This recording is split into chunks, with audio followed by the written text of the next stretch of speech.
ಇಂದು ಪತ್ರಿಕೋದ್ಯಮ ಅಥವಾ ಪತ್ರಿಕಾ ದಿನ ಆಚರಿಸಲಾಗುತ್ತಿದೆ.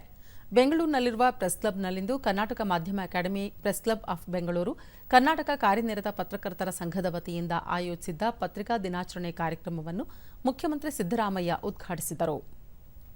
ಈ ವೇಳೆ ಮುಖ್ಯಮಂತ್ರಿಗಳ ರಾಜಕೀಯ ಕಾರ್ಯದರ್ಶಿ ನಸೀರ್ ಅಹಮದ್, ಸರ್ಕಾರದ ಕಾರ್ಯದರ್ಶಿ ಕೆವಿ ತ್ರಿಲೋಕಚಂದ್ರ, ಮುಖ್ಯಮಂತ್ರಿಗಳ ಮಾಧ್ಯಮ ಸಲಹೆಗಾರ ಕೆವಿ ಪ್ರಭಾಕರ್, ವಾರ್ತಾ ಇಲಾಖೆ ಆಯುಕ್ತ ಸೂರಳ್ಕರ್, ವಿಕಾಸ್ ಕಿಶೋರ್ ಹಾಗೂ ಹಿರಿಯ ಪತ್ರಕರ್ತರು ಉಪಸ್ಥಿತರಿದ್ದರು.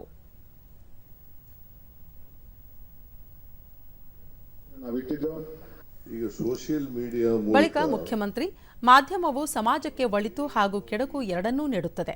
ಆದರೆ ಉತ್ತಮ ಆಯ್ಕೆ ನಮ್ಮದಾಗಬೇಕು. ಸತ್ಯ ಸಂಗತಿಗಳನ್ನು ಸಮಾಜಕ್ಕೆ ತಿಳಿಸುವ ಪ್ರಯತ್ನ ಮಾಡಬೇಕಿದೆ ಎಂದರು. ಸುಳ್ಳು ಸುದ್ದಿಗಳ ಕುರಿತು ಸಮಾಜ ಎಚ್ಚರಿಕೆ ವಹಿಸುವುದು ಅವಶ್ಯ. ಈ ಕುರಿತು ಪತ್ರಿಕಾ ಹಾಗೂ ಮಾಧ್ಯಮ ಸಂಘಟನೆಗಳು ಗಂಭೀರವಾಗಿ ಚಿಂತನೆ ನಡೆಸಬೇಕಿವೆ. ಸಾಮಾಜಿಕ ಮಾಧ್ಯಮಗಳ ಮೂಲಕ ಸುಳ್ಳು ಸುದ್ದಿಗಳನ್ನು ಹರಡುವುದು ಅನಾಹುತಕಾರಿ. ಈ ನಿಟ್ಟಿನಲ್ಲಿ ಸುಳ್ಳು ಸುದ್ದಿಗಳ ಮೇಲೆ ನಿಗಾ ವಹಿಸಲು ಪ್ರತಿ ಜಿಲ್ಲೆಗಳಲ್ಲಿ ವಿಶೇಷ ಘಟಕ ಸ್ಥಾಪಿಸಲಾಗಿದ್ದು, ಸುಳ್ಳು ಸುದ್ದಿಗಳನ್ನು ಪತ್ತೆ ಹಚ್ಚಲಾಗುತ್ತಿದೆ ಎಂದು ತಿಳಿಸಿದರು.